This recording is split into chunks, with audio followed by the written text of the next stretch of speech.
আমার মনে হচ্ছে আবার দেখা হতে পারে। আমি এসব কোইন্সিডেন্সে বিশ্বাস করি না। ভাই, পৃথিবীটা খুব ছোট, যে কোনো সময় দেখা হতে পারে। অসীম গমেজের পরিচালনায় এবং সরকার রাজের কাহিনী ও চিত্রনাট্যে ত্যাগ ভালোবাসার অপূর্ব কাহিনী নিয়ে নির্মিত হয়েছে অক্সিজেন নাটক। অক্সিজেন নাটকটিতে ঠাকুরগাঁওয়ের রানীশঙ্কৈল উপজেলার ছেলে সোম আকবর আলীর অভিনয় অল্প সময়ের মধ্যে মন কেড়েছে সকলের। কোথায় যাচ্ছি আমরা? গালিবের খোঁজে জাহান্নামে। গালিব সাহেব, তো জাহান্নাম কনফার্ম। হলে হতে পারে। অক্সিজেন নাটকটি চমৎকার রোমান্টিক নাটক। তার চেয়ে ভালো লেগেছে নতুন নায়কের শৈল্পিক অভিনয়। নায়িকার সাথে রসায়নও দারুণ ছিল।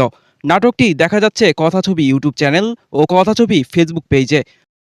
আবার দেখা হবে মন বলে, যদি নাও তোমার পিছু নেই,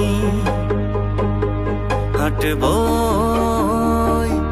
চেনা পথে, অচেনা হব না।